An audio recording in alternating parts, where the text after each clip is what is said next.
Morning students, तैयारी जवाहर नवोदय विद्यालय की इस वीडियो में आपका स्वागत है। इस वीडियो में आज हम भिन्नों की गुणा और भाग से संबंधित अवधारणाएं हैं उसको देखेंगे और उन्हें स्पष्ट करेंगे। मैंने कुछ उदाहरण लिए हैं, उदाहरणों के साथ ही इनको समझाते जाएंगे। सबसे पहले तो ये बात गांठ बांध लें कि जिस प्रकार हमने भिन्नों की जोड़ और घटा के लिए क्या किया था, लैसे लिया था, लघुत्तम समापवर्ती लिया था, एलसीएम लिया था, इसमें गुणा में और भाग में ऐसा कुछ भी निकालने की जरूरत नहीं है। ठीक है, ये बात ध्यान रखें। भिन्नों की गुणा करते वक्त हमेशा अंश की अंश के साथ गुणा होगी और हर की हर के साथ, इन दोनों में गुणा होगी। जोड़ और घटा की स्थिति में ऐसा नहीं है, उसमें हमें लैसे ही निकालना पड़ेगा। ठीक है, तो इस प्रकार से गुणा होगी।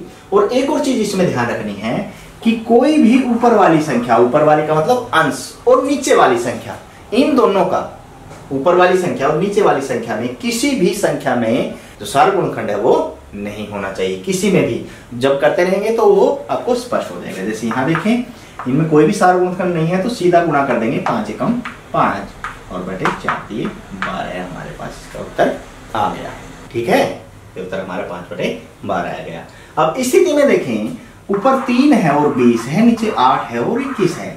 क्या इनमें से ऊपर वाली संख्याओं का कोई गुणनखंड नीचे वाली संख्याओं के किसी गुणनखंड के साथ है? अर्थात सरलतम रूप में जिस प्रकार हमने लिखा था, देखो 3 और 21, इन दोनों में 3 जो गुणनखंड है वो कॉमन है, अर्थात ये दोनों 3 के पहाड़े में आते हैं। सरलतम रूप में लिखना है तो 3 एकम 3 और ये आता है 7 पे 3 सते 21, और 20 और 8 भी किसी एक संख्या के पहाड़े में आते हैं। किसमें आते हैं? 4 के पहाड़े में। बिल्कुल सही कहा, 4 दूनी 8, 4 पंजे 20। और तो नहीं आता कोई? देख ले, अभी भी 1 और 2 बचा हुआ है, 5 और 7 ये आपस में नहीं आते तो गुणा कर देंगे। 5 एकम 5 बटे 7 दूनी 14 है हमारे पास, ये 5 बटे 14 इसका उत्तर हो गया है। ठीक है, अब तीसरे प्रश्न में भी देख लेते हैं। तीसरे प्रश्न में देखें, क्या कोई सारगुणखंड या किसी के पहाड़े में आता है? आता है ना, ये देखो 25 और 20 5 में आते हैं, 20 4 पे आता है और 25 5 पे, एक ही संख्या के पहाड़े में आने चाहिए वो। और 18 और 27 भी आते हैं, किसमें? 3 में। हाँ, 3 में भी आते हैं, 3 से काट सकते हैं, 9 में भी आते हैं, 9 से भी काट सकते हैं। 9 दूनी 18, 9 तिये 27। अब और देखें, ऊपर हमारे पास 5 और 2 बचा हुआ है, नीचे 4 और 3, क्या इनमें से आता है कोई आपस में? ये आते हैं, देखो 2 एकम 2, 2 दूनी 4, 2 के उसके पहाड़े में आते हैं ये दोनों में।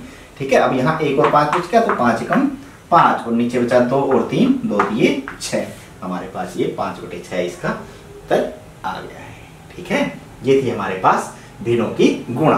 अब भाग की तरफ चलते हैं। भाग में थोड़ा सा बदलाव आपको करना है, सिर्फ थोड़ा सा। क्या बदलाव होगा? पहली संख्या हमारे पास ऐसी कैसी आएगी? 2 बटे 7, और इस भाग को गुणा में बढ़ा देना है और पीछे वाली संख्या को पलट देना है। पीछे वाली संख्या क्या हो जाएगी? 4 बटे 3 हो जाएगी। 3 बटे 4 थी ना, भाग का हमने क्या बना दिया? गुणा, तो 3 बटे 4 क्या होगी? 4 बटे 3। अब कोई सारगुणखंड है इनमें? ध्यान से देखें, आप इनको देख रहे हो दोनों को, 2 और 4 को। 2 और 4 2 के पहाड़े में आते हैं, लेकिन ये दोनों अंश हैं। अंश का हर के साथ कोई सारगुणखंड होना चाहिए, अंश अंश के साथ नहीं, ये आपस में नहीं कटेंगे। ठीक है, तो नहीं है तो गुणा कर देंगे। 4 दूनी 8 और नीचे 7 तिये 21 हमारे पास हो गया। ठीक है, अब इसमें देख लेंगे। पहले तो हम गुणा बनाएंगे ना, 25 बटे 28 ऐसे कैसे है? 25 बटे 28 और भाग को गुणा में बदल देंगे। 15 बटे 14 क्या हो जाएगा? 14 बटे 15 हो जाएगा। अब देखें, कोई सारगुणखंड या किसी के पहाड़े में आते हैं, देखो 25 और 15 आते हैं, कितने पे? 5 के पहाड़े में 3 पे ये आता है और 5 के पहाड़े में 5 पे ये आता है। 14 और 28 भी आते हैं, 14 के पहाड़े में आते हैं। 14 एकम 14, 14 दूनी 28, पूरा पूरा भी कट रहा है ये। ठीक है, अब आगे 5 एकम 5, 3 दूनी 6। इसको यहाँ पे इसलिए काटा जाता है, यहाँ पे या गुणा में हमने इसलिए काटा है कि वैसे हम कर इस प्रकार भी सकते थे कि ऊपर को अंश से गुणा करके लिख दें, हर को हर से गुणा करके लिख दें, लेकिन जो संख्या हमारे पास बनेगी फिर उसका हमें सरलतम रूप लेना पड़ेगा, और यहाँ हम काटने के बाद उसका सरलतम रूप ही उत्तर के रूप में लेके जा रहे हैं उधर। ठीक है, अब 35 बटे 18 और 25 बटे 15, तो पहली संख्या ऐसे कैसे? 35 बटे 18 ये वाली, और भाग का एक गुणा बन जाएगा 25 बटे 15 का 15 बटे 25। अब देखें, 5 के पहाड़े में ये दोनों भी आ रहा है, 3 पंजे 15 और 5 पंजो 25, और 3 और 18 भी एक पहाड़े में आते हैं। 3 एकम 3, 3 छिके 18। यहाँ से 5 और 35 भी आ रहे हैं, देखो 5 एकम 5, 5 सते 35। तो ऊपर हमारे पास क्या बचे हैं 7 और 1, 7 एकम 7, और नीचे 6 और 1, 6 एकम 6, 7/6 इसका उत्तर आ गया है। तो इस प्रकार से आपको जो भिन्नों की गुणा है और भाग है करनी है। आशा है कि ये प्रश्न आपको अच्छे से समझ में आ गए होंगे। अब इसी तरह के और प्रश्न देखने के लिए हमारे साथ बने रहें। तब तक के लिए बाय बाय।